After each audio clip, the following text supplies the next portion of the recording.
Hujan di luar menderas, seolah langit Jakarta ikut menangis menyaksikan pengkhianatan yang terjadi di dalam istana yang kubangun dengan keringatku sendiri. Aku, Arini Wijaya, berdiri di depan jendela kaca setinggi 3 meter di ruang keluarga, memandangi air yang menghantam taman mawar yang dulu kurawat bersama Rian. Dulu, kata itu terasa seperti racun di lidahku. Sudah 3 bulan aku diam. 3 bulan sejak aku menerima amplop coklat tebal dari penyelidik swasta yang kusewa. Isinya lengkap. Foto-foto Rian, suamiku, pria yang kubawa dari nol, kujadikan manajer di perusahaanku, sedang tertawa mesra dengan wanita itu. Vina, sekretarisnya sendiri. Bukan hanya foto mesra.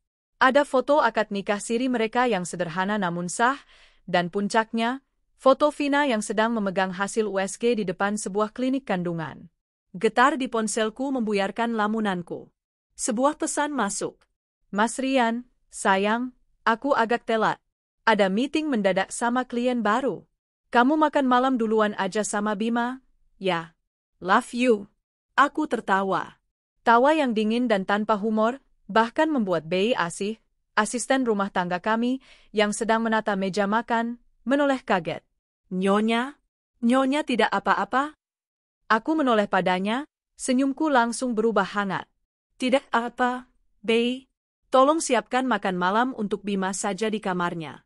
Saya sedang tidak nafsu makan. Tapi Nyonya? Tidak apa-apa, Bei, potongku lembut. Setelah ini, Bibi boleh pulang lebih awal. Sepertinya hujan akan makin deras. Bei Asih mengangguk patuh dan berlalu. Love you. 3 kata itu kini terasa seperti ludah. Rian pikir aku bodoh. Dia pikir aku adalah istri patuh yang bisa dibohongi dengan alasan meeting di jam 8 malam. Dia tidak tahu bahwa klien baru yang disebutnya itu adalah Vina. Dia tidak tahu bahwa meeting itu adalah usaha paniknya mencari tempat tinggal baru setelah apartemen sewaan yang selama ini kubayar diam-diam untuk Vina, hari ini kutarik paksa. Dia tidak tahu bahwa diamku selama 3 bulan ini bukanlah diam karena kelemahan atau ketidaktahuan. Diamku adalah proses. Selama 90 hari terakhir, aku tidak menangis. Aku bekerja. Di minggu pertama, aku menemui pengacara terbaik di kota ini. Kami menyusun strategi perceraian yang akan membuat Rian keluar dari rumah ini hanya dengan pakaian di badannya. Di minggu kedua, aku diam-diam mulai mengalihkan seluruh aset bersama kami yang rentan, mengamankannya di bawah nama putraku, Bima, dan nama ibuku. Semua properti, semua saham yang dulu kuhadiahkan padanya, kini sudah kembali ke tanganku. Di bulan kedua, aku mengadakan RUPS, Rapat Umum Pemegang Saham, secara tertutup. Aku memaparkan bukti-bukti penyelewengan dana perusahaan yang dilakukan Rian, dana yang dia gunakan untuk membiayai pelakornya. Para dewan direksi, yang notabene adalah orang-orang kepercayaanku, setuju dengan usulanku. Dan pagi tadi, dokumen terakhir telah siap. Surat cerai, surat pengalihan aset penuh, dan surat pemecatan atas nama Rian Pradana yang ditandatangani oleh seluruh dewan direksi. Aku tidak sedang menunggu suami yang terlambat pulang. Aku sedang menunggu pecundang yang akan kujatuhkan malam ini juga. Aku melirik jam di dinding. Pukul 20.15 waktu Indonesia Barat. Ponselku kembali bergetar. Kali ini bukan dari Rian. Ini dari Pak Tono, Kepala Keamanan Kompleks. Selamat malam, Bu Arini. Maaf mengganggu. Ini Pak Rian baru tiba di gerbang utama, tapi beliau tidak sendiri. Beliau bersama seorang wanita yang tampak sedang hamil besar, Bu, dan membawa 2 koper besar. Jantungku berdebar, bukan karena sakit, tapi karena adrenalin. Jadi ini rencanamu, Rian? Biarkan mereka masuk, Pak Tono, jawabku dengan suara yang datar dan dingin. Tapi, Bu, biarkan masuk. Saya sudah menunggu mereka. Aku menutup telepon. Berani-beraninya dia? Setelah menikah siri tanpa izinku, setelah menghamili perempuan itu, kini dia nekat membawanya pulang ke rumahku. Dia pikir aku akan diam dan menerima perempuan itu sebagai madunya?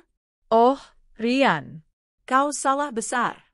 Kau baru saja mempercepat kehancuranmu sendiri. Aku berjalan ke kamar Bima. Putraku yang berusia 8 tahun itu sudah tertidur lelap, memeluk robot mainannya. Aku mengecup keningnya. Mulai besok, hidup kita akan jauh lebih baik, sayang. Bunda janji. Aku kembali ke ruang tengah. Berdiri tegak di puncak tangga, menanti raja dan ratu barunya tiba. Terdengar suara deru mobil memasuki garasi, diikuti oleh suara pintu mobil ditutup. Lalu, suara pintu utama terbuka. Arini, aku pulang. Suara Rian terdengar ragu. Dan di belakangnya, Vina melangkah masuk, memegangi perut buncitnya dengan sikap protektif, menatap sekeliling rumahku dengan pandangan takjub sekaligus menantang. Rian menatapku di puncak tangga.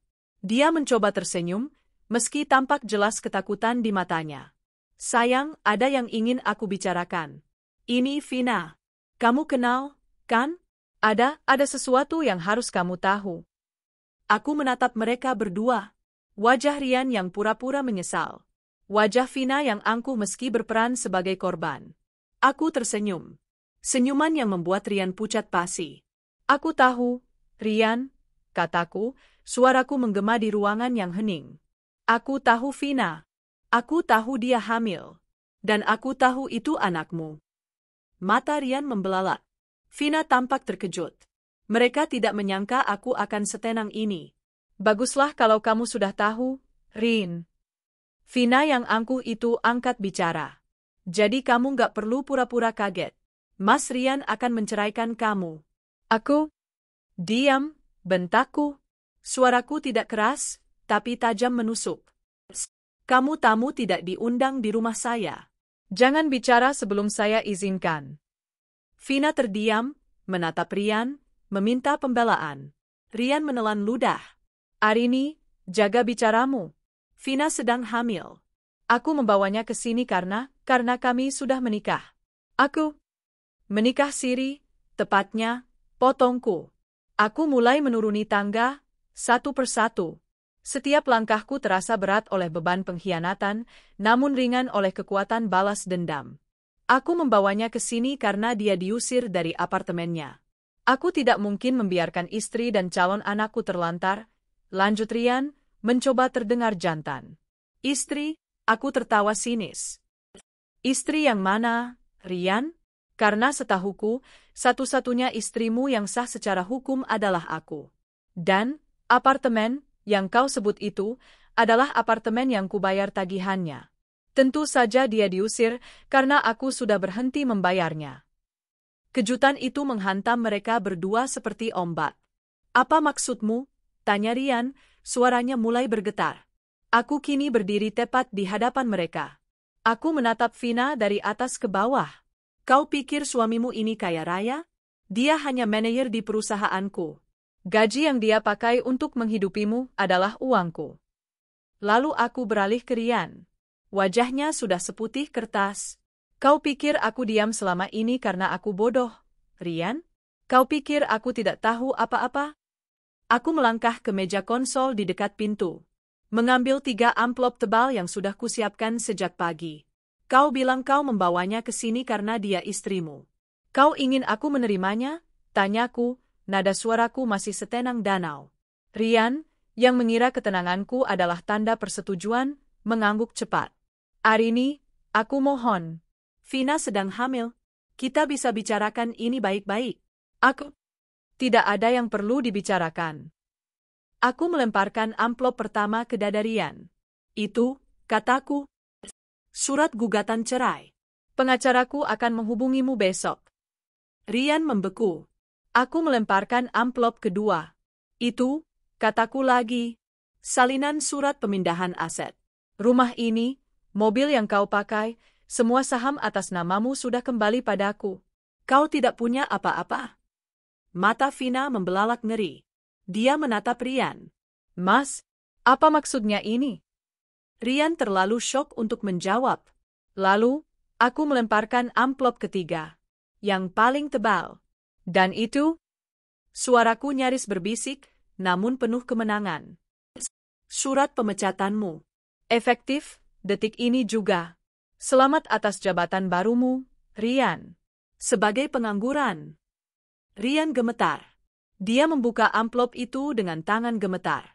Membaca surat berkop perusahaan dengan tanda tanganku di bagian bawah sebagai direktur utama. Arini, kamu nggak bisa melakukan ini. Desisnya, panik. Aku bisa. Dan aku sudah melakukannya, jawabku. Aku berjalan melewatinya, membuka pintu utama lebar-lebar, membiarkan angin malam dan tempias hujan masuk. Sekarang, aku menunjuk keluar. Kalian berdua, keluar dari rumahku. Keheningan yang pecah. Hanya suara hujan deras di luar yang menjadi latar dari drama yang baru saja dimulai. Rian menatap 3 amplop di tangannya seolah itu adalah bom waktu yang baru saja meledak. Wajah Vina berubah dari angkuh menjadi pucat pasi. Keluar, desis Rian, suaranya serak karena tidak percaya. Arini, kamu bercanda? Ini rumah kita. Rumahku juga. Kamu nggak bisa seenaknya mengusirku. Aku tertawa. Tawa yang sama dinginnya dengan yang tadi. Rumah kita? Rian, aku menggelengkan kepala, berjalan santai ke sofa bludruku dan duduk dengan anggun, menyilangkan kaki. Aku menatapnya dari seberang ruangan. Lembar kedua yang kau pegang itu adalah buktinya. Rumah ini dibeli atas namaku, lunas dengan uang perusahaan keluargaku, jauh sebelum aku membuat kesalahan dengan menikahimu. Namamu tidak ada di sertifikat manapun. Aku suamimu, teriaknya, akhirnya menunjukkan kepanikan. Mantan suami, koreksiku. Secara teknis, dalam beberapa bulan lagi. Tapi secara emosional, detik ini juga. Maaf, Vina menarik-narik lengan baju Rian, matanya liar. Dia bohong, kan, Mas? Bilang sama dia. Bilang kalau Mas Rian yang punya semua ini. Mas Rian yang bayar dia. Cibiran Vina memberiku energi. Oh, perempuan ini benar-benar tidak tahu apa-apa. Dia termakan bualan Rian. Bayar saya, aku menaikkan alis. Nona Vina, coba kau tanya, suami MU itu, siapa pemilik Wijaya Group? Siapa yang duduk di kursi direktur utama? Gaji yang dia pakai untuk membelikanmu tas-tas KW super dan membawamu makan malam mewah itu adalah gaji yang saya tanda tangani slipnya setiap bulan. Wajah Vina runtuh. Kebenaran itu menghantamnya lebih keras dari tamparan. Dia menatap Rian, mencari sanggahan. Rian hanya bisa menelan ludah. Dia salah mengira diamku sebagai kebodohan. Arini, tolong. Rian mencoba strategi lain. Dia melangkah maju, mencoba memasang wajah memelas yang dulu selalu meluluhkanku. Aku tahu aku salah. Aku hilaf. Tapi tolong pikirkan Bima. Apa kata Bima nanti kalau ayahnya diusir? Ini dia. Senjata pamungkasnya. Anak kami. Aku berdiri. Jangan, kataku. Suaraku turun 1 oktav, berubah menjadi ancaman yang tidak terbantahkan. Pernah, sekalipun, kau sebut nama anakku untuk menutupi perbuatan bejatmu. Aku berjalan mendekatinya. Saat kau sibuk, hilaf, dengan perempuan ini, siapa yang menemani Bima belajar? Siapa yang merawatnya saat dia demam? Siapa yang mendengarkan ceritanya? Aku. Kau sudah kehilangan hakmu sebagai ayah saat kau lebih memilih rahim perempuan lain daripada masa depan putramu sendiri. Tapi aku mencintainya. Cintamu tidak ada harganya, Rian, bentakku. Kau pikir aku tidak tahu kau mencoba mengalihkan dana perusahaan ke rekening pribadimu? Kau pikir aku tidak tahu kau memakai uang itu untuk membeli apartemen untuknya? Aku menoleh ke Vina. Dan kau, mataku menyorot tajam. Kau pikir kau menang? Kau mendapatkan sisa siasaku. Seorang pria pengangguran, yang sebentar lagi jadi duda, dan tidak punya apa-apa selain hutang. Selamat temu, kamu iblis, pekit Vina, air matanya mulai mengalir. Tangis palsu seorang pelakor yang rencananya hancur berantakan. Aku adalah wanita yang kau dan suamimu bodohi. Dan iblis ini baru saja selesai bermain, kataku tenang. Rian tampak putus asa. Dia melihat sekeliling, ke perabotan mewah, ke lukisan mahal di dinding. Aku tidak akan pergi tanpa barang-barangku, katanya, sebuah perlawanan terakhir yang lemah. Setengah dari isi rumah ini milikku. Benarkah? Aku tersenyum sinis. Silakan. Ambil semua yang kau beli dengan uangmu sendiri. Coba kita lihat. Aku berbalik, berjalan ke arah tangga, lalu berteriak ke lantai atas. Bei Asir, tolong ambilkan 3 kantong sampah hitam besar. Yang biasa untuk sampah kebun. Bei Asih, yang rupanya belum pulang dan mengintip dari dapur, segera berlari mengambilnya. Rian dan Vina menatapku bingung. Aku mengambil kantong sampah itu dari Bei Asih. Bibi boleh pulang sekarang. Terima kasih. Bei Asih mengangguk ketakutan dan bergegas keluar lewat pintu belakang. Aku berjalan menaiki tangga. Rian mengikutiku. Arini, apa yang mau kamu lakukan? Aku tidak menjawab. Aku masuk ke walk-in closet kami. Ruangan besar yang berisi pakaian-pakaian mahal. 90% milikku, 10% miliknya, yang tentu saja, aku juga yang membelikan. Ini, kataku, membuka kantong sampah hitam pertama. Aku mulai menarik semua jas Armaninya, kemeja-kemeja sutranya, dasi-dasi mahalnya. Aku tidak melipatnya. Aku meremasnya dan memasukkannya paksa ke dalam kantong sampah. Arini, hentikan. Itu mahal. Rian mencoba merebutnya. Jangan sentuh aku. Aku menatapnya tajam. Barang-barang ini kubeli saat aku masih menganggapmu suami. Sekarang, kau hanya sampah. Dan sampah tempatnya di sini. Aku mengambil kantong kedua, kulempar semua sepatu kulitnya. Jam-jam tangan yang sering ia pamerkan. Sabuk-sabuk bermerek. Arini, jangan. Dia mencoba memohon, tapi sudah terlambat. Kantong ketiga. Pakaian kasualnya. Bahkan pakaian dalamnya. Semua kumasukkan tanpa sisa. Lemarinya kini kosong melompong. Aku mengikat 3 kantong sampah besar itu. Berat, penuh dengan harga diri palsunya. Aku menyeretnya ke puncak tangga. Vina berdiri di bawah, menatap ngeri. Ini barang-barangmu, Rian. Dan dengan sekuat tenaga, aku melemparkan kantong sampah itu satu persatu ke bawah. Benda-benda itu jatuh terguling-guling di tangga marmer, mendarat dengan bunyi gedebuk yang memuaskan di dekat kaki Vina. Satu kantong robek sedikit, mengeluarkan kemeja sutra yang kusut. Ambil, kataku, sambil membersihkan tanganku seolah baru saja menyentuh sesuatu yang kotor. Rian menatap tumpukan sampah yang tadinya adalah kebanggaannya. Dia hancur. Ini lebih menyakitkan daripada surat pemecatan. Ini adalah penghinaan total. Sekarang, aku menunjuk ke pintu utama. Keluar.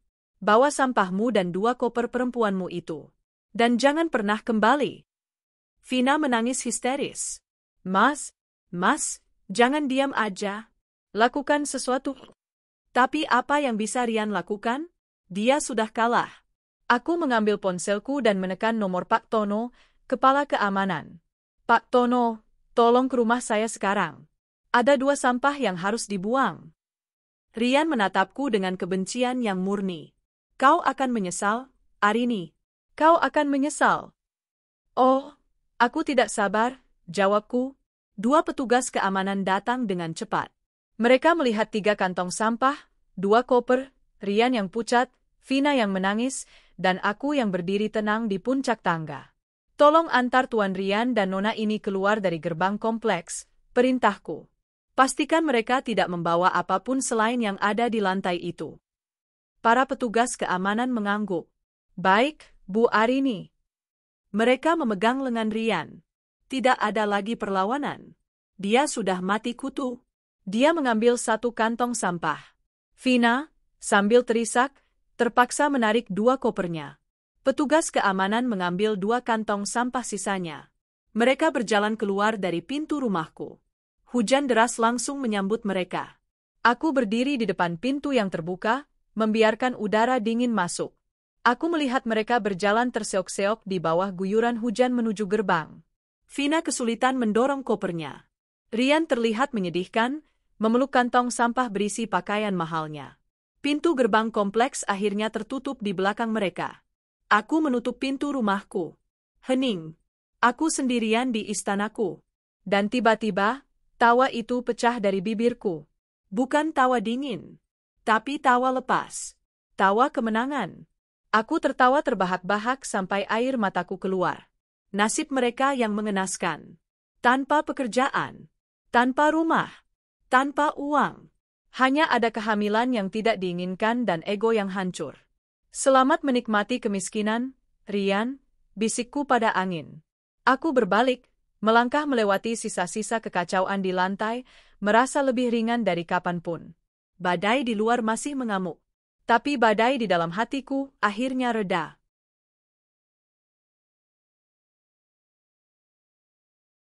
Pintu mahoni yang berat itu tertutup dengan bunyi pelan namun final. Bunyi, klik, dari kunci yang kuputar terasa seperti segel yang mengakhiri satu babak hidupku yang paling busuk. Hening. Untuk pertama kalinya dalam 3 bulan, rumah ini terasa benar-benar milikku.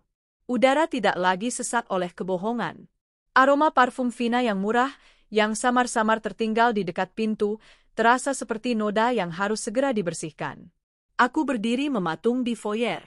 Di lantai marmer yang berkilauan, tergeletak sehelai kemeja sutra kusut yang terlempar dari kantong sampah yang robek tadi. Itu adalah kemeja yang kuberikan pada Rian saat ulang tahun pernikahan kami yang kelima. Dulu, aku akan memungutnya, mencucinya dengan tanganku sendiri, dan menyetrikanya dengan rapi.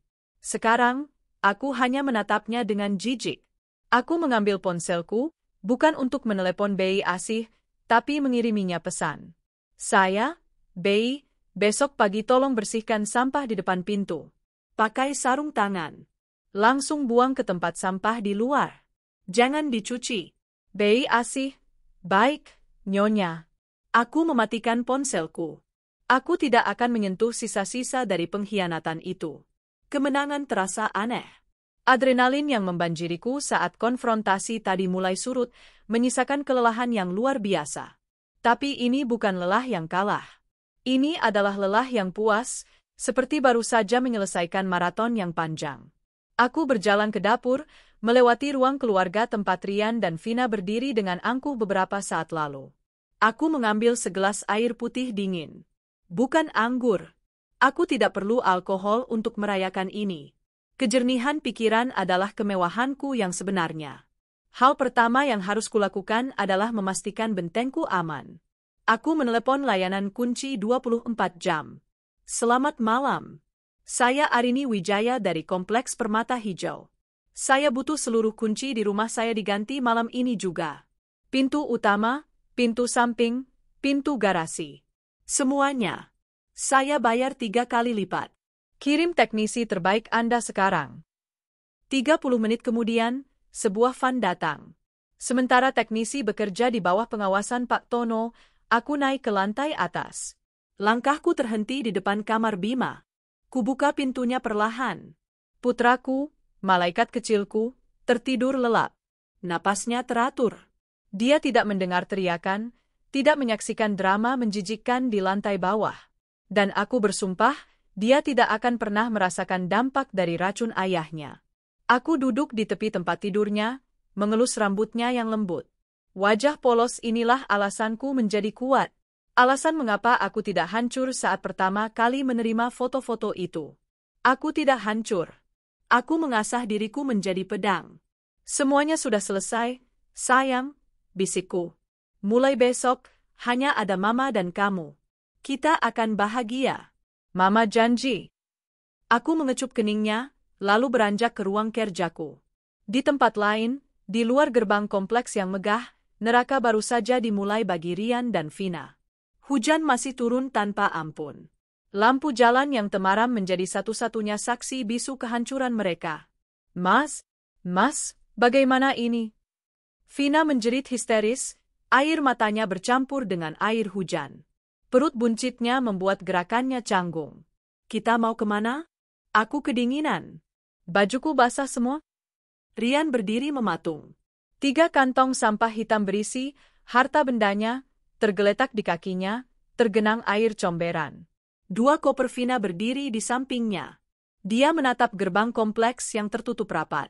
Pos keamanan terang benderang, 2 petugas di dalamnya menatap mereka tanpa simpati, seolah menonton pertunjukan sirkus yang menyedihkan.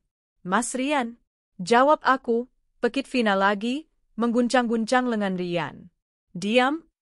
Rian membentak, suaranya serak. Untuk pertama kalinya, dia membentak Vina. Kamu pikir aku tidak pusing? Ini semua gara-gara kamu. Vina tertegun. Gara-gara aku? Kamu yang bilang istrimu bodoh. Kamu yang bilang dia akan pasrah menerima kita. Kamu yang janji aku akan jadi nyonya besar di rumah itu. Aku tidak tahu dia akan sekejam ini, balas Rian, menendang kantong sampah di kakinya. Frustrasi. Dia merogoh sakunya. Ponselnya basah. Dia mencoba menyalakannya. Layarnya berkedip lalu mati. Habis baterai. Dia merogoh dompetnya. Beberapa lembar uang ratusan ribu, basah. Dan kartu-kartu kredit. Kartu gold yang selalu ia banggakan. Kita ke hotel dulu, katanya, mencoba menguasai keadaan. Mereka berjalan terseok-seok, Vina mendorong 2 kopernya yang berat, Rian memanggul 3 kantong sampah yang kini meneteskan air kotor. Mereka berjalan kaki keluar dari area kompleks mewah itu. Tidak ada taksi yang mau berhenti melihat penampilan mereka yang kacau. Setengah jam kemudian, basah kuyup dan menggigil, mereka menemukan sebuah motel kecil yang kumuh di pinggir jalan raya. Kamar 1, Pak, kata Rian pada resepsionis yang menatap mereka dengan curiga. KTP, kata pria itu ketus. Rian menyerahkan KTP-nya. Dia mengeluarkan kartu kredit goldnya. Resepsionis menggesek kartu itu. Sekali, 2 kali. Ditolak, Pak, katanya. Coba lagi. Pasti jaringannya. Rian mulai panik. Sudah 3 kali. Ditolak. Decline. Coba yang ini. Rian memberikan kartu platinumnya. Hasilnya sama. Decline. Arini tidak main-main. Dia pasti sudah memblokir semua kartu tambahan atas namanya. Rian baru sadar, selama ini dia hidup dari kartu tambahan istrinya. Uang tunai saja, kata Vina ketus, melihat suaminya dipermalukan. Rian menghitung uangnya yang basah. Hanya cukup untuk 1 malam. Dia membayarnya dengan tangan gemetar. Mereka masuk ke kamar yang bau apak dan lembab. Vina langsung membanting diri ke kasur yang seprainya entah sudah berapa lama tidak diganti. Jadi, ini, Mas? Ini hidup yang kamu janjikan? Tangis Vina pecah. Aku hamil anakmu. Dan kita berakhir di tempat sampah ini. Rian tidak menjawab. Dia membuka kantong sampah. Jas Armaninya kini basah dan bau comberan. Dia terduduk di lantai yang kotor. Dia bukan lagi manajer. Dia bukan lagi suami nyonya besar. Dia adalah pengangguran. Gelandangan. Arini? Desisnya. Bukan penyesalan. Tapi dendam. Kamu akan bayar ini. Di rumah yang kini sejuk dan bersih, teknisi kunci sudah selesai. Sudah beres semua, Bu Arini, katanya, menyerahkan 1 set kunci baru. Hanya kunci ini yang bisa membuka pintu. Kunci lama sudah tidak berfungsi. Terima kasih, kataku sambil mentransfer bayarannya. Aku memegang kunci baru itu. Rasanya mantap. Nyata. Aku kembali ke ruang kerjaku. Masih ada 1 hal lagi. Aku membuka laptopku, masuk ke email perusahaan. Dengan tangan yang stabil, aku mengetik sebuah pengumuman. Kepada seluruh karyawan Wijaya Group dari Arini Wijaya, CEO, subjek, pemberitahuan resmi perusahaan. Dengan hormat, diberitahukan kepada seluruh jajaran staf dan manajemen bahwa terhitung sejak tanggal surat ini dikeluarkan, Saudara Rian Pradana, manajer operasional, sudah tidak lagi memiliki ikatan kerja dalam bentuk apapun dengan Wijaya Group. Segala tindakan, keputusan, atau komunikasi yang dilakukan oleh yang bersangkutan setelah tanggal ini tidak lagi menjadi tanggung jawab atau mewakili Wijaya Group. Atas perhatiannya, saya ucapkan terima kasih. Hormat saya, Arini Wijaya Direktur Utama. Aku menarik napas. Lalu, jariku menekan tombol, kirim. Selesai. Aku menutup laptop. Aku berjalan ke kamar tidur utama kami. Dulu, kamar kami. Sekarang, kamarku. Aroma Rian masih samar-samar tertinggal di bantal. Tanpa berpikir 2 kali, aku menarik semua spray, sarung bantal, dan bed cover. Kulempar semuanya ke sudut ruangan. Besok Bei Asih akan mencucinya dengan desinfektan. Atau mungkin akan kubuang saja. Aku tidur di sisi ranjang yang lain malam itu. Sisi yang biasanya kosong. Dan untuk pertama kalinya setelah berbulan-bulan, aku tidur tanpa mimpi. Pagi datang membawa cahaya matahari, menembus jendela seolah membersihkan sisa-sisa kegelapan tadi malam. Hujan telah berhenti. Aku terbangun bukan karena alarm, tapi karena suara tawa kecil. Mama, Bang? Bima melompat ke tempat tidurku. Mama, Bima lapar? Kata Bei Asih, papa lagi dinas luar kota, ya? Aku tersenyum. Senyum tulus pertamaku pagi ini. Aku menariknya ke dalam pelukanku. Papa nggak akan pulang lagi, sayang, kataku lembut, namun tegas. Bima menatapku bingung.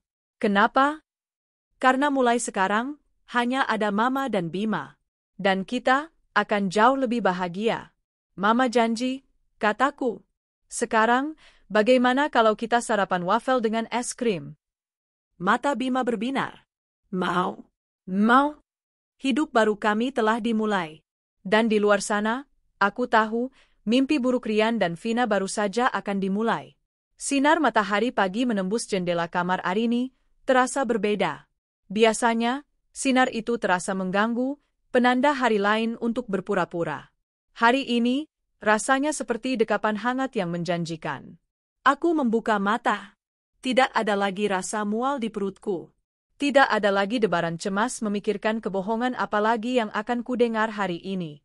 Hanya ada damai. Dan suara tawa Bima dari lantai bawah. Setelah mengantar Bima sarapan wafel, anak itu sama sekali tidak menanyakan ayahnya, terlalu sibuk dengan es krim coklatnya. Aku bersiap-siap untuk bekerja. Aku berdiri di depan walk-in closet yang luas. Sisi kiriku, penuh dengan koleksi blazer dan gaun kerjaku. Sisi kanan, yang kemarin masih penuh dengan jas-jas Rian, kini kosong melompong. Ruang kosong itu terasa begitu memuaskan. Aku memilih power suit berwarna merah marun.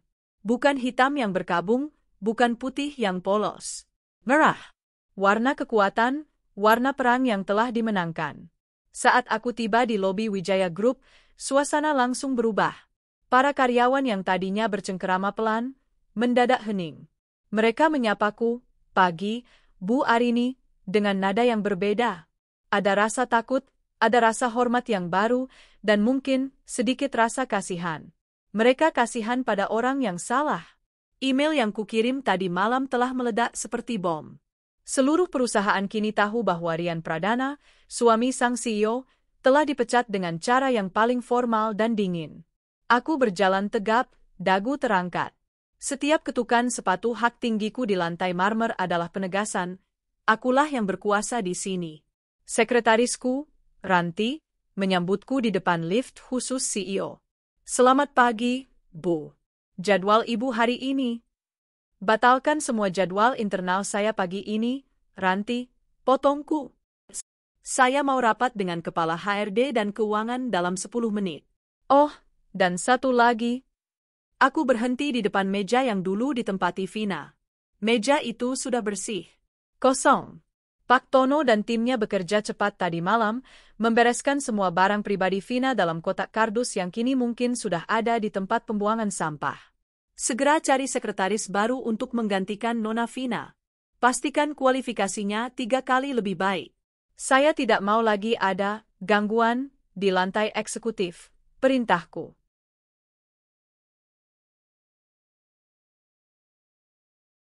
"Baik, Bu Arini," jawab Ranti, mengerti penuh arti dari kata gangguan. Rapat dengan HRD dan keuangan berlangsung singkat. Pastikan pesangon Rian Pradana dihitung sesuai aturan paling minimum, kataku pada kepala HRD. Tidak ada bonus, tidak ada tunjangan tambahan. Hitung pelanggaran berat yang dia lakukan, penyelewengan dana untuk perjalanan dinas fiktifnya. Kalau perlu, dia yang harus membayar ganti rugi pada perusahaan. Kepala HRD mengangguk kaku. "Siap, Bu." "Dan Anda?" Aku beralih ke kepala keuangan. "Blokir semua aksesnya. Semua sisa tagihan kartu kredit tambahan atas namanya, tagihkan langsung ke rekening pribadinya. Pastikan tidak ada 1 rupiah pun uang perusahaan yang masih tersangkut padanya." "Sudah kami laksanakan subuh tadi, Bu. Semuanya sudah dibekukan." "Bagus," kataku. "Sekarang, mari kita bahas target kuartal depan." Aku tidak membiarkan ada jeda untuk bergosip. Aku tidak memberi mereka ruang untuk bertanya. Drama pribadi sudah selesai. Ini murni bisnis. Di sisi lain kota, di kamar motel yang bau rokok dan apak, Ryan terbangun karena suara muntah-muntah. Vina sedang berjongkok di depan toilet yang kotor, mengeluarkan isi perutnya.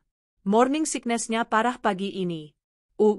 Mas, bau sekali di sini, keluhnya, menyeka mulutnya dengan punggung tangan. Wajahnya pucat, bengkak karena menangis semalaman. Ryan sendiri merasa hancur. Tidur di kasur yang pernya menusuk punggung membuatnya sakit badan. Dia melihat 3 kantong sampah berisi pakaiannya, basah dan kotor di sudut ruangan. Kita harus pergi dari sini, kata Ryan, suaranya serak. Pergi kemana? Bentak Vina. Kita tidak punya uang. Kartu-kartumu diblokir semua. Kamu bahkan tidak bisa membelikanku air minum. Ryan tersinggung. Ini juga salahmu. Kalau saja kamu tidak memaksa datang ke rumahnya. Aku? Kamu yang bilang dia lemah. Kamu yang janji akan menceraikannya dan memberiku segalanya. Ternyata kamu hanya manajer rendahan yang hidup dari uang istri. Diam. Wah, tangan Ryan mendarat di pipi Vina. Ini adalah tamparan pertamanya. Vina tertegun, memegangi pipinya yang memerah. Ngeri.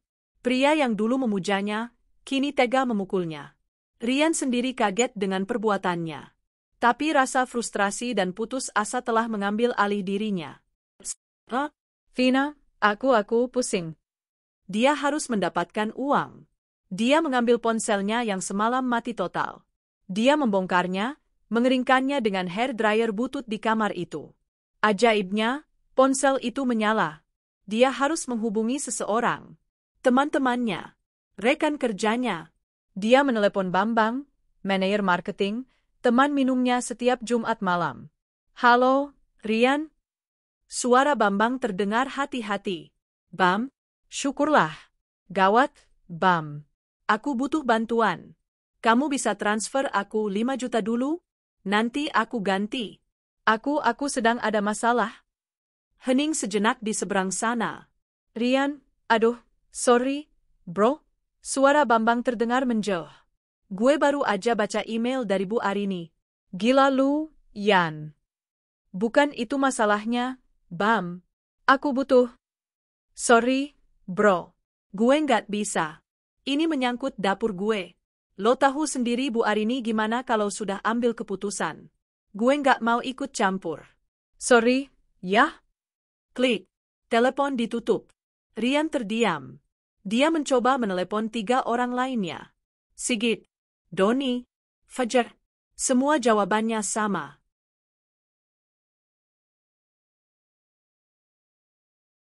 Gue lagi di luar kota, bro. Aduh, rekening gue lagi diblokir istri. Nih. Bu Arini barusan meeting, kayaknya gue nggak bisa bantu. Tidak ada yang mau membantunya. Email Arini bukan hanya surat pemecatan. Itu adalah surat kutukan. Siapapun yang membantunya akan dianggap sebagai musuh Wijaya Group. Gimana, Mas? Desak Vina. Ryan menatap kantong sampah berisi pakaiannya. Lalu dia menatap jam tangan mewah di pergelangan tangannya. Satu-satunya yang masih menempel. Hadiah ulang tahun dari Arini 2 tahun lalu. Kita ke Pegadaian, desisnya. 1 jam kemudian, mereka berdiri di depan sebuah pegadaian kecil. Pria di balik terali besi menaksir jam tangan itu. Ini asli, Pak. Tali kulitnya saja harganya jutaan, kata Ryan, mencoba menjaga harga dirinya. Pria itu mengamatinya dengan kaca pembesar. 5 juta. Apa? Ini harganya 80 juta. Saya tahu. Tapi ini barang panas. Bapak nggak punya sertifikatnya, kan? Saya ambil risiko. 5 juta, atau silakan cari tempat lain. Ryan menelan ludah. Di belakangnya, Vina merintih kelaparan. Baik, kata Ryan, suaranya kalah. Dia keluar dari Pegadaian dengan 5 lembar uang jutaan di tangan. Dia melihat Vina. Kita cari kos yang paling murah. Sore itu, aku pulang lebih awal. Aku sengaja. Aku membelokkan mobilku ke toko mainan terbesar di mall. Aku membelikan Bima satu set lintasan balap baru yang dia inginkan. Saat aku tiba di rumah, Bayi Asi sedang menyiram taman. Rumah itu bersih. Tidak ada lagi jejak-jejak kotoran semalam. Mama pulang, teriak Bima, berlari memeluk kakiku. Mama punya sesuatu buat Bima. Malam itu, ruang keluarga yang semalam menjadi arena pertempuran, kini dipenuhi tawa Bima yang sedang asyik bermain mobil-mobilan baru. Aku duduk di karpet bersamanya, membantunya menyusun lintasan. Ini seru banget, Ma. Makasih.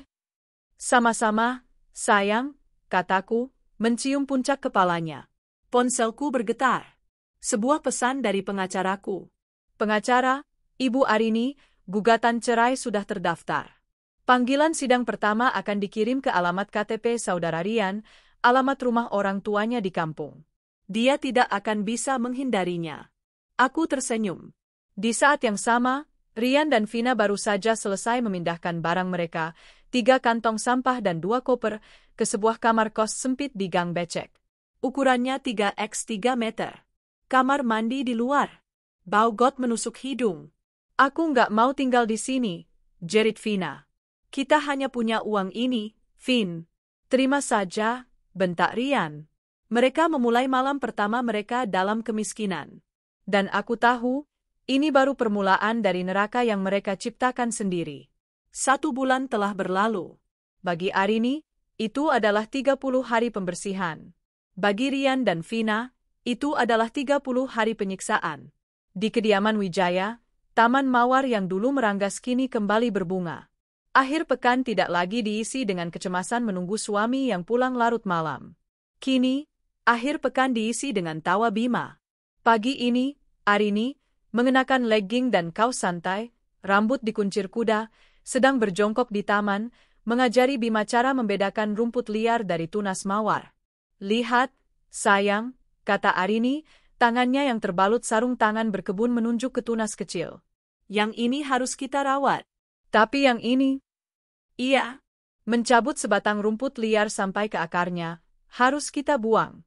Karena kalau dibiarkan, dia akan mencuri makanan mawar-mawar yang cantik.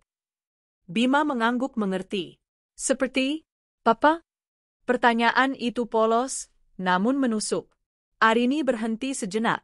Dia menatap putranya, berlutut agar mata mereka sejajar. Bukan, sayang, katanya lembut. Papa bukan rumput liar. Papa hanya tersesat. Dan dia memilih taman yang lain. Jadi, taman ini sekarang milik kita berdua. Dan kita akan membuatnya jadi taman terindah di dunia. Bima tersenyum lebar dan memeluk leher ibunya. Asik, Bima mau tanam bunga matahari. Tentu saja, Arini memeluknya erat. Apapun yang Bima mau.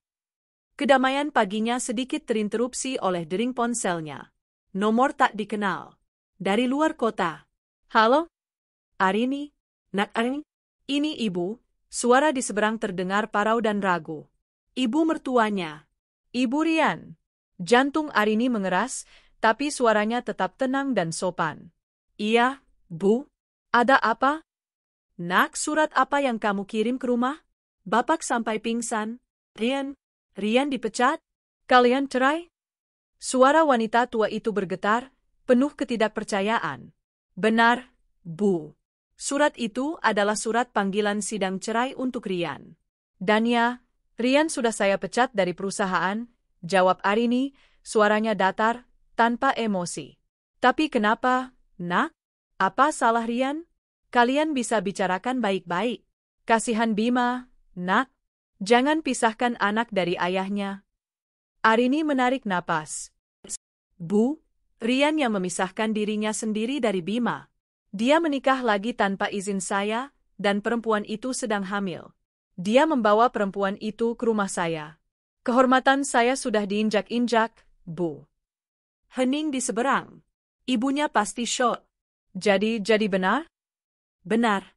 Dan keputusan saya sudah final. Saya tidak akan mencabut gugatan. Saya sibuk, Bu. Saya tutup teleponnya. Assalamualaikum.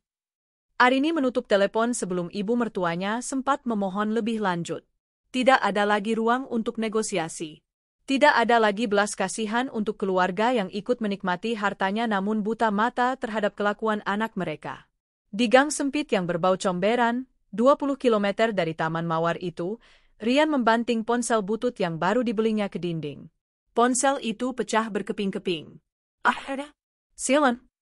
Uang 5 juta dari hasil gadai jam tangan sudah habis. Ludes untuk membayar sewa kamar kos yang akan jatuh tempo lusa, untuk membeli bubur instan, dan untuk vitamin kehamilan Vina yang harganya selangit. Vina, yang kini perutnya semakin membuncit, duduk di tepi kasur tipis. Wajahnya kuyu, tidak lagi cantik. Lingkaran hitam di bawah matanya pekat. "Kenapa lagi, Mas?" tanya Vina ketus. "Ibu barusan telepon. Arini mengirim surat cerai ke kampung. Dia mempermalukan aku di depan orang tuaku," teriak Rian, napasnya memburu. "Bagus," sahut Vina. "Biar cepat selesai. Biar kamu bisa nikahi aku secara sah. Aku capek hidup begini terus, Mas. Aku mual, panas, bau. Kapan kamu dapat kerja? Kamu pikir gampang?" Rian menendang kantong sampah pakaiannya yang kini teronggok di sudut, mulai berjamur karena lembab. "Semua orang menolakku." "Semua orang?" "Ini benar. Minggu lalu, Rian mencoba peruntungannya. Dengan sisa-sisa harga dirinya, dia memakai kemejanya yang paling rapi, meski kusut karena tidak ada setrika, dan pergi ke sebuah wawancara kerja di perusahaan skala menengah. Semua berjalan lancar, sampai si pewawancara membaca riwayat kerjanya. "Wijaya Group, posisinya manajer operasional.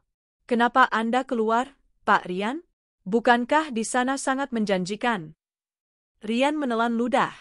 "Saya ingin mencari tantangan baru, Pak." Pewawancara itu tersenyum tipis. "Tantangan baru? Anda terpaksa mencari." Rian membeku. Pria itu menyandarkan punggungnya. "Pak Rian Pradana, suami dari Bu Arini Wijaya, kan?" Maaf, mantan suami. Beritanya sudah tersebar di semua kalangan pebisnis. Anda dipecat karena skandal internal. Benar?" Wajah Rian memerah karena malu. "Kami perusahaan kecil, Pak Rian. Kami tidak bisa mengambil risiko mempekerjakan seseorang yang punya track record seperti Anda. Kami tidak mau cari masalah dengan Wijaya Group," kata pria itu, nadanya final. Rian diusir secara halus. Kini, dia putus asa. Dia telah di blacklist. Arini, tanpa berkata apa-apa lagi, telah menutup semua pintu untuknya. "Lalu kita mau makan apa?" renget Vina, tangisnya mulai pecah. "Susu hamilku habis. Aku ngidam mangga, Mas. Aku butuh makan enak. Anakmu bisa kekurangan gizi." "Makan, makan, makan." "Kamu tidak bisa bicara yang lain." Rian kalap. Matanya liar menatap sekeliling kamar sempit itu. Matanya tertuju pada tas tangan Vina yang tergeletak di lantai. Tas KW yang dulu ia belikan.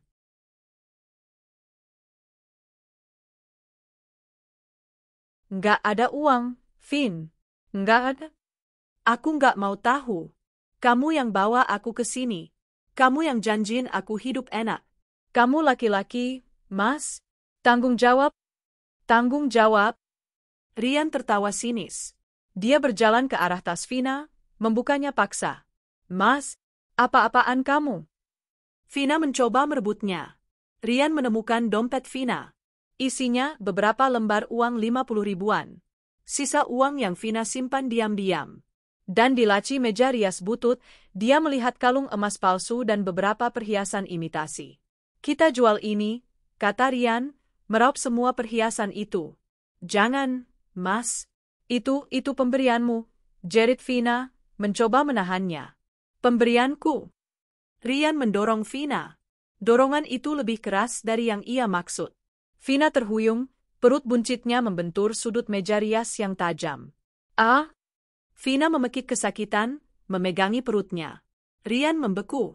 Vina menatap Rian dengan ngeri, air matanya kini bukan tangis manja, tapi tangis ketakutan. Kamu mendorongku," desisnya. "Kamu tega, Mas?" Rian melihat Vina yang terduduk kesakitan di lantai kotor, memegangi perutnya. Dia melihat perhiasan palsu di tangannya. Dia melihat kehancuran hidupnya. Dia bukan lagi Rian Pradana yang gagah. Dia adalah monster.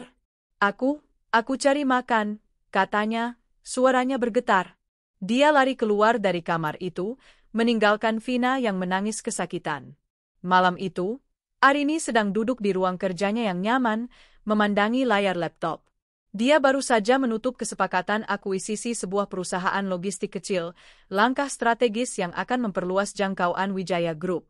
Sesuatu yang Rian dulu bilang, terlalu berisiko. Arini tersenyum. Dia menyesap teh melatinya. Kemenangan ini terasa manis. Dia tidak perlu berteriak. Dia tidak perlu memaki. Dia hanya perlu duduk, bekerja, dan menyaksikan dari jauh bagaimana Rian menghancurkan dirinya sendiri. 2 bulan telah berlalu. Bagi Arini, dunia adalah kanvas baru yang siap ia lukis. Bagi Rian dan Vina, dunia adalah penjara sempit yang dindingnya terus menghimpit. Sabtu pagi itu, Arini tidak berada di ruang rapat atau di taman rumahnya.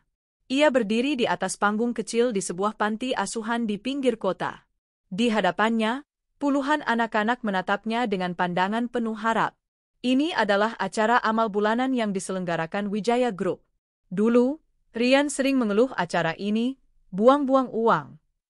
Kini, Arini melipat gandakan donasinya. Saya percaya, kata Arini di depan mikrofon, suaranya hangat dan percaya diri, bahwa setiap anak berhak atas kebahagiaan dan masa depan yang cerah. Dan adalah tugas kita yang beruntung untuk memastikan mereka mendapatkannya. Tepuk tangan meriah terdengar. Arini tersenyum, lalu turun panggung untuk menyerahkan cek donasi senilai ratusan juta rupiah secara simbolis. Para wartawan dari beberapa majalah bisnis mengambil fotonya. Ia tampak bersinar. Seorang CEO wanita, seorang ibu, seorang filantropis. Dia tidak tahu, di saat yang hampir bersamaan, ironi paling kejam sedang terjadi. Di kamar kos 3x3 meter, jeritan Vina memecah keheningan pagi. Mas, sakit, perutku. Rian, yang sedang tertidur di lantai beralaskan kardus, kasur tipis itu terlalu tidak nyaman untuk mereka berdua, sontak terbangun. Dia melihat Vina meringkuk di kasur, memegangi perutnya yang kini sudah terlihat jelas membuncit. Wajahnya pucat pasi, keringat dingin membanjiri pelipisnya. Kenapa lagi kamu? Tanya Rian panik, bercampur kesal. Sakit, Mas Pram? Ya Tuhan. Vina terisak. Lalu matanya membelalak ngeri saat melihat ke bawah. Mas? Rian melihat ke spray kumal itu. Ada noda merah kehitaman. Kepanikan sesungguhnya menghantam Rian. Anak itu adalah satu-satunya kartunya. Jika terjadi apa-apa dengan anak itu, kita harus ke dokter, kata Rian. Pakai apa? Pekit Vina di sela tangisnya. Uang kita sisa 50.000, Mas. Cuma cukup buat beli bubur 2 mangkok. Rian meremas rambutnya yang sudah panjang dan kotor. Dia berlari keluar kamar, mengetuk pintu kamar sebelah, kamar seorang kuli bangunan. Bang, tolong, Bang, pinjam uang. Istri saya pendarahan. Pintu terbuka. Si kuli bangunan menatapnya sinis. Pinjam? Bayar sewa bulan ini aja lu nunggak seminggu, bos. Udah ditegur ibu kos tuh. Enggak ada. Pintu dibanting tertutup. Rian berlari ke pintu lain. Jawabannya sama. Hinaan. Cacian. Dia kembali ke kamar dengan tangan hampa. Vina sudah menangis histeris, memegangi perutnya.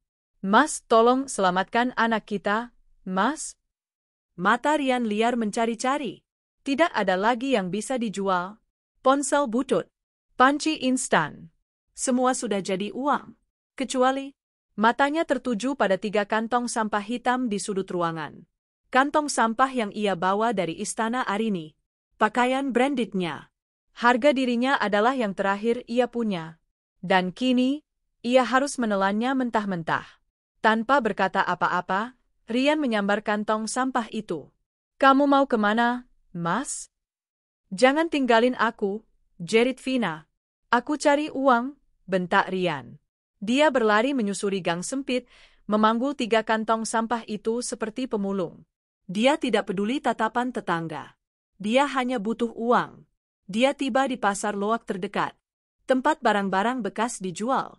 Dia membongkar isi kantong itu di atas lapak seadanya. Jas Armani, kemeja sutra, sepatu kulit Italia. Semua kini kotor, berdebu, kusut, dan beberapa bagian mulai berjamur karena lembabnya kamar kos. "Berapa ini, Pak?" tanya seorang pembeli, menunjuk jas Armani yang dulu harganya puluhan juta. "Itu Armani, Mas.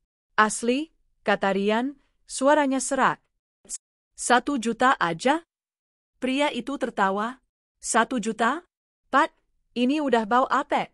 Lihat ini, ada noda jamurnya. Saya ambil 100.000. Buat lab?" "Apa?" Rian merasa ditampar. 100.000? Mau apa enggak? Kalau enggak, saya cari yang lain. Rian menelan ludahnya yang terasa pahit. Di kepalanya terbayang Vina yang pendarahan. "Ambil," desisnya. Satu persatu, hartanya diobral. Kemeja sutra laku 20.000. Sepatu kulit laku 50.000. Dia, Rian Pradana, mantan manajer Wijaya Group, kini duduk di pasar becek, mengemis agar pakaian bekasnya laku. 2 jam kemudian, semua kantong itu kosong. Di tangannya, terkumpul uang lecek senilai 700.000 rupiah. Harga dari seluruh sisa martabatnya. Arini baru saja tiba di rumah. Bima berlari menyambutnya. "Mama, tadi Bu Guru kasih Bima bintang 5. Karena Bima gambarnya paling bagus." "Wah, hebatnya anak Mama." Arini mengangkat Bima dan menggendongnya. "Karena Bima pintar, kita makan siang di restoran pizza. Mau?" "Mau." Saat Arini sedang tertawa bersama Bima, Rian akhirnya berhasil membawa Vina ke sebuah klinik bidan kecil di gang yang lebih sempit lagi. Bidan itu, seorang wanita parubaya yang galak, memeriksa Vina. "Kandungannya lemah sekali ini, Bu," kata si bidan ketus. "Ibunya kurang gizi. Stres, ya? Ini saya kasih obat penguat kandungan sama vitamin. Tapi kalau pendarahannya nggak berhenti, harus USG di rumah sakit." "Berapa, Bu?" tanya Rian cemas. 500.000. Obatnya mahal. Tangan Rian gemetar saat menyerahkan sebagian besar uang hasil obralannya. Uang hasil penghinaan itu kini berubah menjadi beberapa strip obat. Mereka kembali ke kamar kos dengan berjalan kaki. Vina bersandar pada Rian, lemah. Malam itu, mereka duduk dalam keheningan yang menyesakkan. Uang mereka tinggal 200.000. Sewa kos belum terbayar. "Mas?" bisik Vina lemah dari atas kasur. "Apa?" jawab Rian ketus.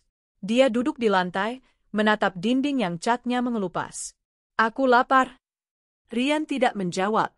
"Mas, aku benci hidup ini," kata Vina, mulai terisak pelan.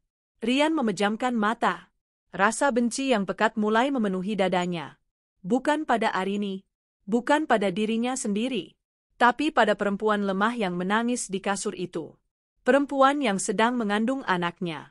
"Coba kamu nggak hamil," desis Rian, pelan namun menusuk.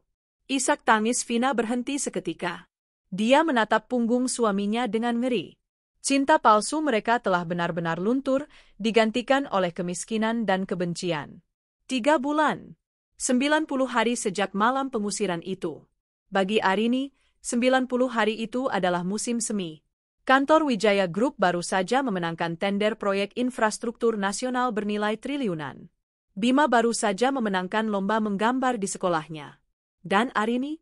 Dia baru saja kembali dari Paris, bukan untuk liburan, tapi untuk Paris Fashion Week, sebagai tamu kehormatan salah satu desainer. Dia bersinar. Pagi itu, Arini sedang duduk di ruang rias di rumahnya. Seorang penata rias terkenal sedang memoles wajahnya. Di sekelilingnya, kru foto dari majalah Prestige Indonesia sedang sibuk mengatur pencahayaan. Mereka sedang melakukan pemotretan eksklusif untuk edisi Wanita Inspiratif bulan depan. "Luar biasa, Bu Arini," puji si fotografer. "Anda terlihat terlahir kembali. Apa rahasianya?" Arini tersenyum tipis ke arah cermin. Pantulan dirinya di sana terlihat tegas, matanya jernih, bibirnya menyunggingkan senyum tipis penuh kuasa. "Tidak ada rahasia," jawabnya, suaranya tenang dan merdu. "Saya hanya membuang sampah. Ketika rumah Anda bersih dari sampah yang membusuk, udara segar akan masuk dengan sendirinya." Wartawan yang duduk di sudut ruangan mencatatnya dengan antusias. Banyak yang penasaran, Bu, sang wartawan memberanikan diri. Tentang, ya, mantan Anda. Anda memecatnya dan menceraikannya di saat yang sama. Itu langkah yang sangat berani. Arini menoleh, senyumnya sedikit melebar. Berani? Menurut saya, yang berani itu adalah seorang pria yang hidup menumpang dari istrinya, berselingkuh dengan karyawannya, menghamilinya, lalu nekat membawa perempuan itu ke rumah istrinya dan berharap dimaafkan. Dia berhenti sejenak, membiarkan kata-katanya meresap. Saya tidak berani, lanjutnya. Saya hanya logis. Saya tidak mentolerir parasit. Wijaya Group adalah perusahaan yang sehat, dan saya tidak akan membiarkan satu sel kanker merusaknya. Begitu juga rumah saya. Wow, si wartawan tampak terkesan. Jadi, apa pesan Anda untuk wanita di luar sana yang mungkin mengalami hal serupa? Arini menatap lurus ke kamera. Jangan pernah takut kehilangan pria yang tidak takut kehilangan Anda. Kehilangan mereka bukanlah kerugian. Itu adalah keuntungan. Pembersihan. Hidup Anda jauh lebih berharga daripada membiayai pengkhianatan. Flang, kamera menjepret momen itu. Wajah Arini Wijaya, sang Phoenix, akan segera menghiasi sampul majalah paling bergengsi di negeri ini. Jauh dari kilatan lampu studio, di bawah jembatan layang yang pengap dan berisik, Rian Pradana terbangun karena suara klakson truk. Debu jalanan adalah selimutnya. Aroma pesing dari sudut jembatan adalah parfumnya. Mereka telah diusir dari kamar kos sebulan yang lalu. Ibu kos yang murka melemparkan 2 koper vina ke gang setelah Rian gagal membayar uang sewa selama 2 minggu berturut-turut. Mereka resmi menjadi gelandangan. Mas, bangun. Rian membuka matanya yang perih. Vina duduk di sebelahnya di atas tumpukan kardus. Perutnya kini sangat besar, kehamilannya mungkin sudah memasuki bulan ke-8. Pakaiannya lusuh, rambutnya lepek dan kotor. Wajahnya yang dulu cantik kini tirus dan kusam. Aku lapar lagi, rengek Vina. Ini adalah rengekan yang sama setiap pagi. Rian memejamkan mata. Dia benci suara itu. Dia benci perempuan itu. Dia benci anak di dalam perut perempuan itu. Nggak ada uang, Vin, desisnya. Perutku sakit kalau kosong, Mas. Anakmu dia butuh makan? Anakku. Selalu itu yang kamu bilang, bentak Rian. Kemarahannya mudah tersulut saat perutnya kosong. Coba kalau nggak ada anak itu, kita nggak akan sengsara begini. Jadi kamu nyalahin aku? Vina balas berteriak, suaranya serak. Orang-orang yang lalu lalang di trotoar menatap mereka dengan jijik. Ini anakmu, Rian. Hasil perbuatanmu. Kamu yang bilang aku akan jadi nyonya. Mana janjimu? Kamu pembohong. Plak, tamparan kedua. Lebih keras dari yang pertama. Vina terjerembab di atas kardus. Dia terisak, bukan lagi karena sakit hati, tapi karena sakit fisik dan kelaparan. Rian segera menyesal. Bukan karena kasihan, tapi karena takut. Kalau Vina pingsan, dia tidak punya uang untuk membawanya kemana-mana. Maaf, katanya, suaranya melembut paksa. Aku cari makan. Dia berdiri. Pria yang dulu memakai jas Armani, kini memakai kaos oblong sobek yang ia temukan di tumpukan sampah. Dia berjalan tertatih. Dia tidak lagi mencoba mencari kerja. Wajahnya sudah terlalu kusam, pakaiannya terlalu dekil. Siapa yang mau menerima gelandangan? Dia berjalan ke sebuah warung nasi Padang yang ramai. Dia berdiri di depan pintu masuk, menahan malu yang teramat sangat. Permisi? Katanya pelan kepada pelanggan yang baru keluar. Pelanggan itu menghindarinya, mengira dia preman.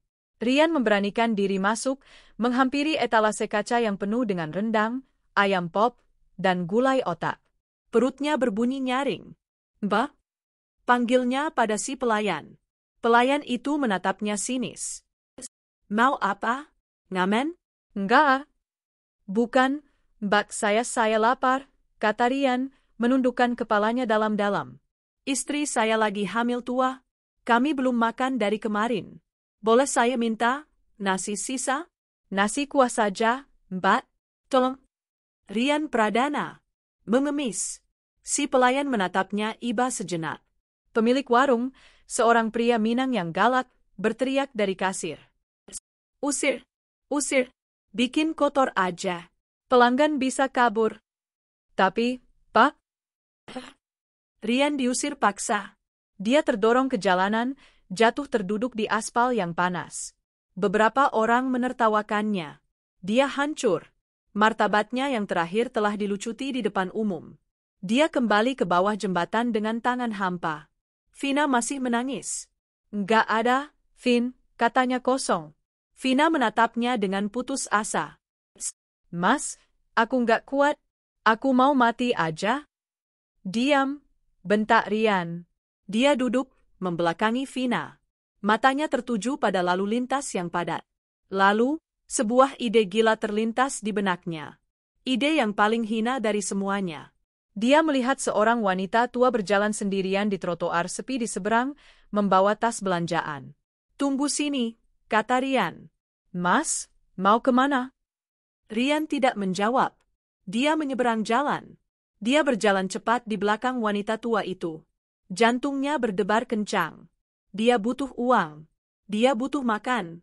Dia menarik napas. Lalu, dengan satu gerakan cepat, dia menarik tas dari genggaman wanita tua itu. Jeret! Olong! Rian berlari. Dia berlari secepat yang dia bisa, tidak pernah menoleh ke belakang. Dia berlari kembali ke bawah jembatan, melewati Vina yang menatapnya ngeri. Dia baru berhenti ketika sudah jauh di dalam gang sempit. Napasnya terengah-engah. Di tangannya ada dompet wanita tua itu. Isinya, Rp300.000. Malam itu, Vina dan Rian makan nasi bungkus dengan lahap di bawah jembatan. Untuk pertama kalinya dalam seminggu, perut mereka terisi. Tapi Vina menatap Rian dengan cara yang berbeda. Kamu merampok, Mas, bisiknya ngeri. Rian, yang sedang melahap ayam bakarnya, berhenti mengunyah. Matanya merah. Kamu mau makan, kan? Bentaknya. Itu harganya. Kamu mau aku mengemis? Aku sudah diusir.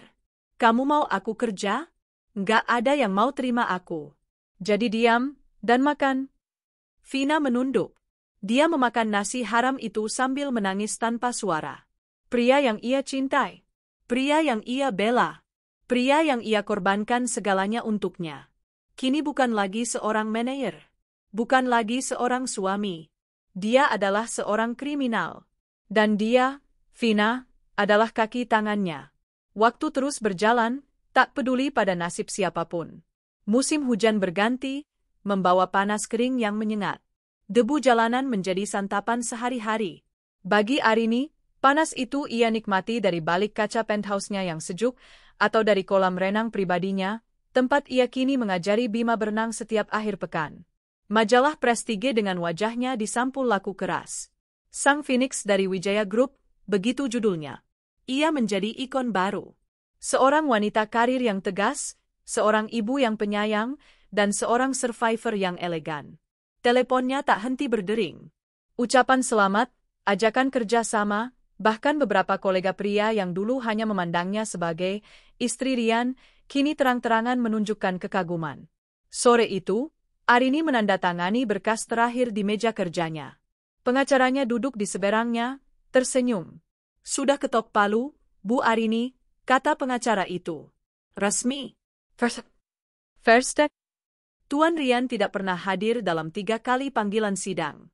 Dia bahkan tidak menunjuk pengacara. Hakim telah mengabulkan gugatan ibu secara penuh.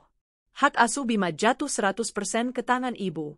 Tuntutan Gonogini ditolak mentah-mentah karena bukti perselingkuhan dan penyelewengannya. Anda resmi bebas, Bu. Arini menyandarkan punggungnya. Selesai. Secara hukum, pria itu kini bukan siapa-siapa lagi baginya. Tidak ada lagi ikatan. Bagus, hanya itu yang ia katakan. Ia mengambil tasnya. Terima kasih atas kerja keras Anda. Ranti akan mengurus bonus Anda. Sama-sama, Bu. Selamat atas kehidupan baru Anda. Arini berjalan keluar dari kantornya. Matahari sore berwarna keemasan. Ia menghirup udara. Bebas. Benar-benar bebas. Ia memutuskan untuk pulang lebih awal dan mengajak Bima membeli es krim. Di saat yang sama, di bawah jembatan layang yang sama, Rian Pradana tersentak bangun. Bukan karena klakson, tapi karena tendangan. Wah, bangun. Nggak lihat ini lapak gue? Seorang preman bertato, kepala penjaga, wilayah, bawah jembatan itu, menatapnya garang. Rian dan Vina telah menempati kardus di wilayahnya tanpa izin. Maaf, Bang. Rian mencoba bangun, tubuhnya sakit semua. Maaf, bayar lu. Sehari 20.000. 20.000? Kami nggak punya uang, Bang. Bup, satu bogem mentah mendarat di perut Rian. Dia terbatuk, menahan sakit. Nggak ada uang? Pergi lu dari sini. Bikin kotor aja. Preman itu menendang tumpukan kardus mereka. Vina, yang kehamilannya sudah sangat besar, mungkin sudah 9 bulan, menjerit ketakutan. Perutnya yang buncit membuatnya sulit bergerak. Jangan, Bang. Tolong suami saya, kami. Suami? Preman itu tertawa mengejek, melihat penampilan Rian yang dekil dan babak belur. Gembel gini lu panggil suami? Pergi, atau gue seret lu berdua? Rian, dengan sisa-sisa tenaganya, terpaksa membantu Vina berdiri. Mereka diusir dari satu-satunya tempat yang bisa mereka sebut atap. Mereka berjalan tanpa tujuan di trotoar yang ramai. Matahari sore yang dirasa hangat oleh Arini, bagi mereka terasa membakar kulit. Vina berjalan tertatih, napasnya berat, memegangi perutnya yang kencang. Mas, aku nggak kuat lagi. Rintih Vina. Kita mau kemana? Rian diam. Otaknya buntu. Uang hasil jambretan terakhir sudah lama habis. Dia mencoba melakukannya lagi 2 hari lalu, tapi dia gagal. Dia terlalu lambat. Dia hampir tertangkap massa. Pukulan di perutnya pagi ini menambah luka dari pukulan massa tempo hari. Dia lapar. Dia lelah. Dia kalah. Mas, peke? Vina tiba-tiba berhenti, kedua tangannya mencengkeram perutnya erat. Wajahnya pucat pasi, lalu memerah karena menahan sakit yang luar biasa. Rian menoleh panik. Kenapa? Kenapa lagi? Mas, rasanya kayak ada. Vina menjerit lagi. Lalu, Rian melihatnya. Air mengalir deras dari sela-sela kaki Vina, membasahi daster kotornya dan menggenang di trotoar yang berdebu. Ketubannya pecah. Enggak sekarang. Jangan sekarang. Rian panik. Orang-orang di trotoar berhenti, menatap mereka. Ada yang iba, kebanyakan jijik. Tolong.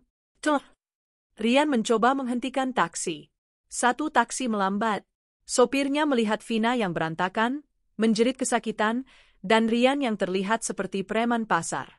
Takut mobilnya kotor atau dirampok, sopir itu menginjak gas dan kabur. Mas, sakit. Mas, tolong. Vina terduduk di trotoar, tidak bisa lagi berdiri. Rian putus asa. Dia tidak punya pilihan. Dia melihat ada gerobak sampah terparkir di ujung gang. Milik seorang pemulung. Tanpa pikir panjang, Rian berlari ke gerobak itu. Bang, pinjam gerobaknya. Sebentar. Istri saya mau melahirkan. Wah, Mas. Saya bayar, teriak Rian, meski dia tidak punya uang. Dia mendorong pemulung itu, merebut gerobak sampah yang bau busuk itu. Dia mendorong gerobak itu kembali ke Vina. Nek, nggak mau. Mas, ini kotor. Bau. Vina menangis histeris. Kamu mau melahirkan di jalanan? Nek. Dengan paksa, Rian mengangkat Vina dan mendudukkannya di antara tumpukan kardus dan sampah kering di dalam gerobak. Lalu, Rian Pradana, mantan manajer operasional Wijaya Group, pria yang dulu mengendarai sedan mewah Eropa, kini berlari di jalanan Jakarta, mendorong gerobak sampah yang berisi istrinya yang sedang kesakitan hebat. Dia berlari, tidak tahu arah. Dia hanya mencari satu kata, rumah sakit, atau bidan. Dia berlari menembus lalu lintas, dimaki oleh pengendara motor, diklakson oleh mobil. Keringat dan air mata putus asa membasahi wajahnya. Dia akhirnya tiba di sebuah puskesmas, pusat kesehatan masyarakat, kecil yang tampak kumuh, yang sudah hampir tutup. Tolong, istri saya mau melahirkan, teriaknya seperti orang gila. Beberapa perawat yang lelah keluar. Mereka terkejut melihat pemandangan itu.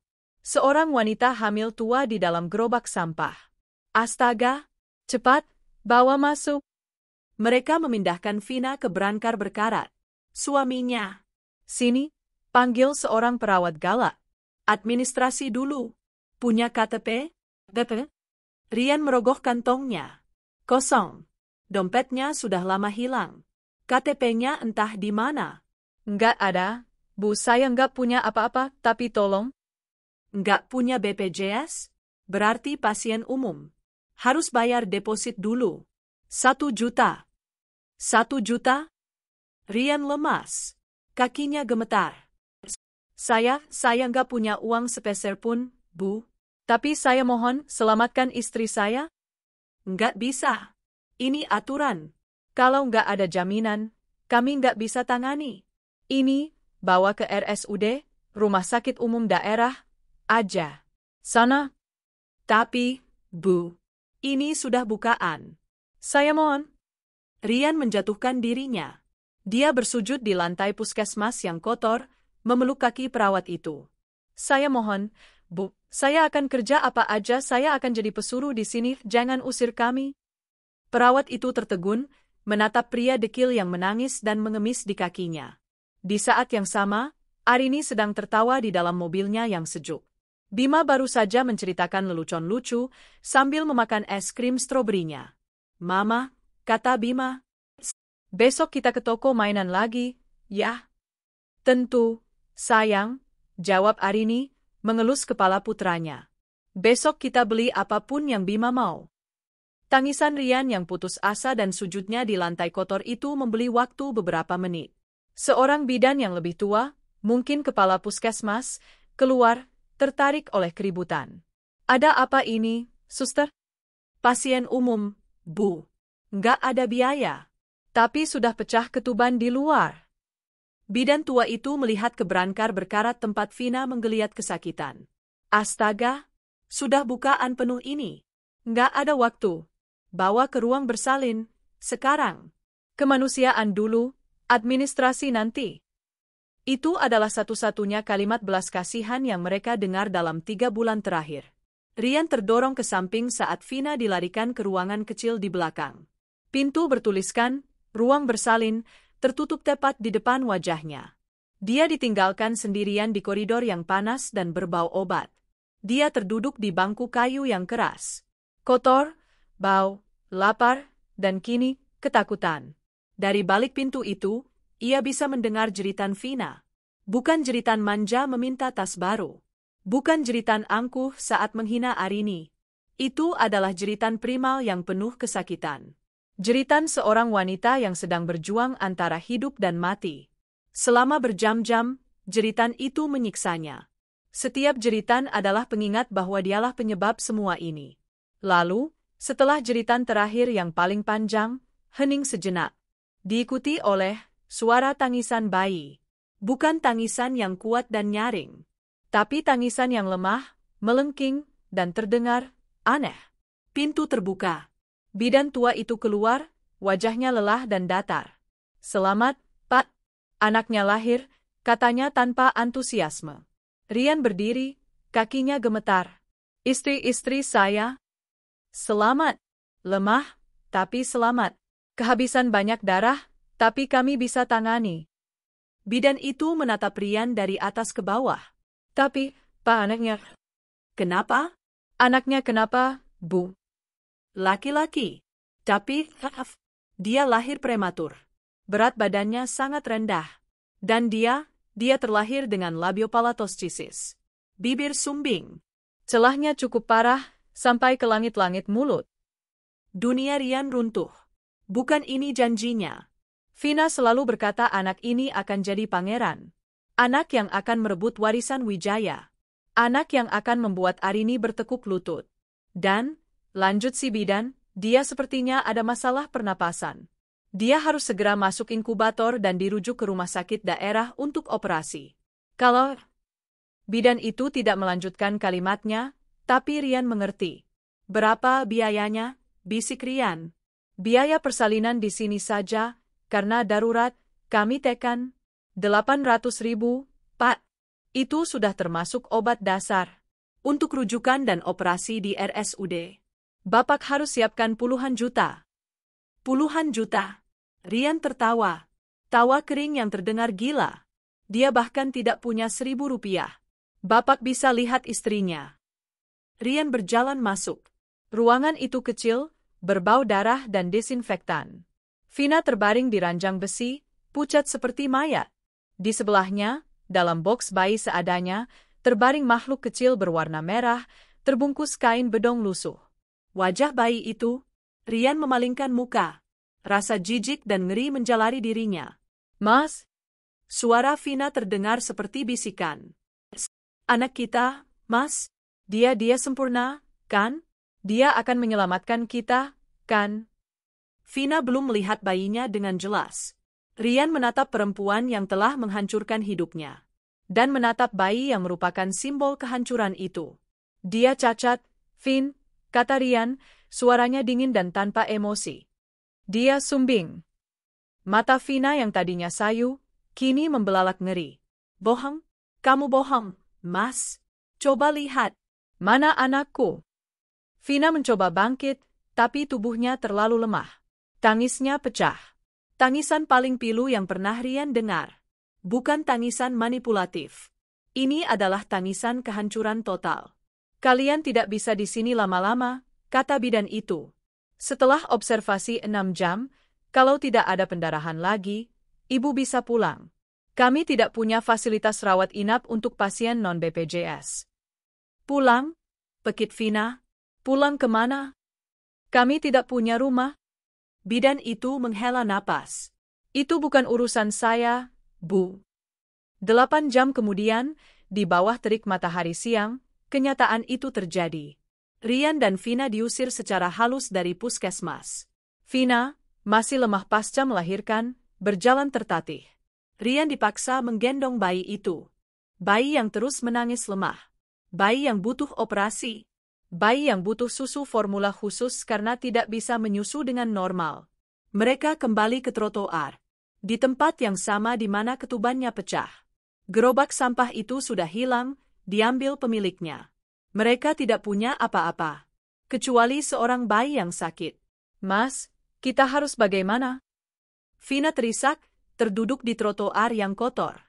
Rian menatap bayi di gendongannya. Beban. Ini adalah beban.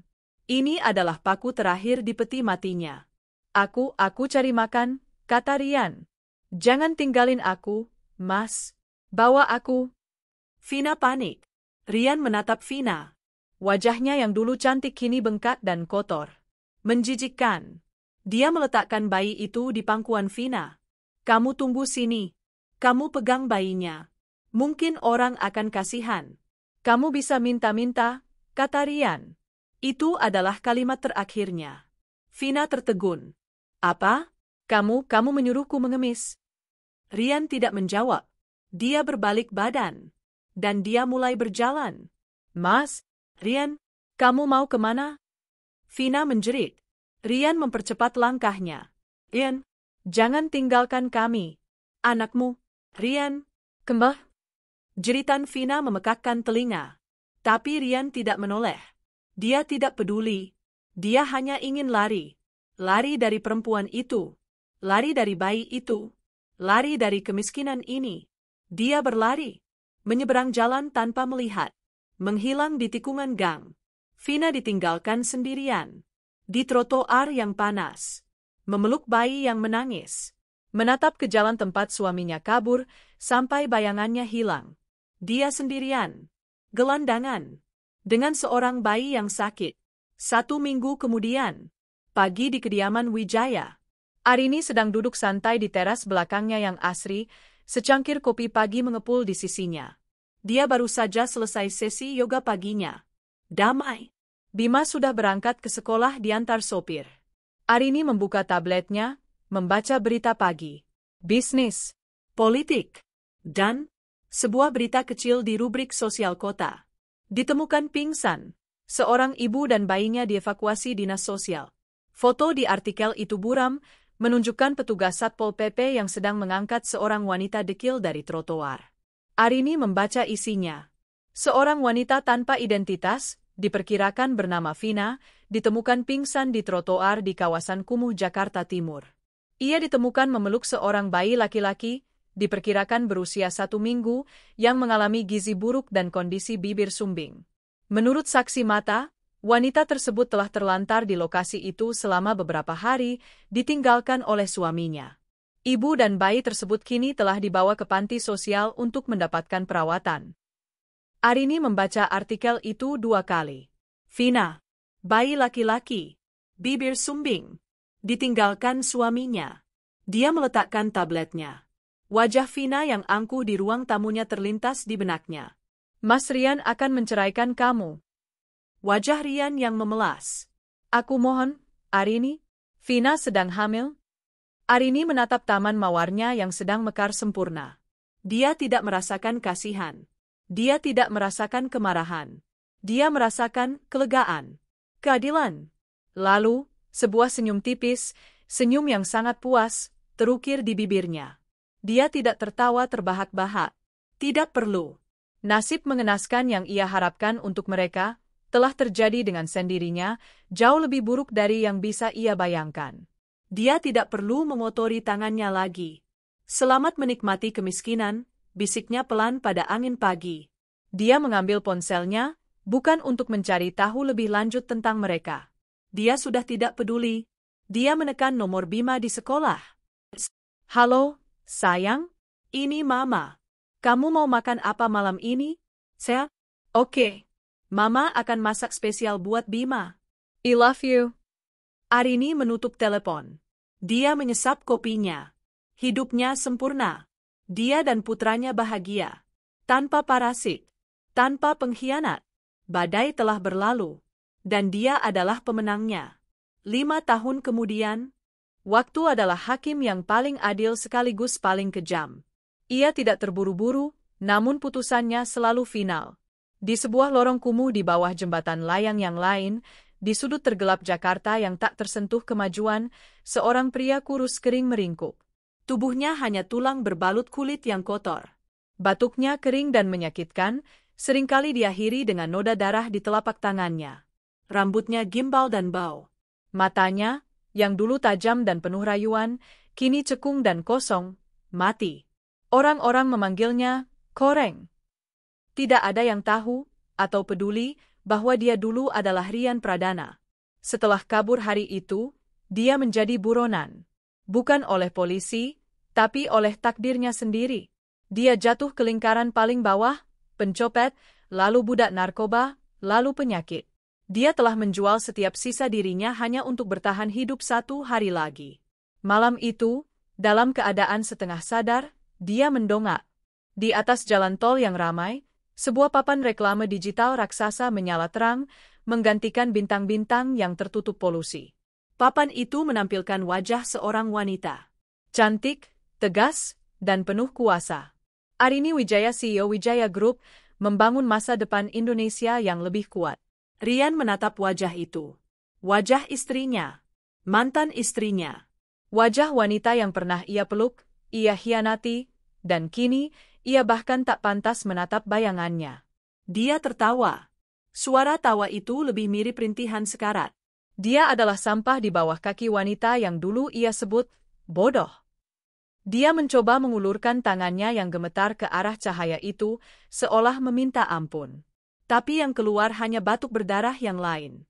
Tak jauh dari sana, di perempatan lampu merah yang ramai, seorang wanita duduk di trotoar.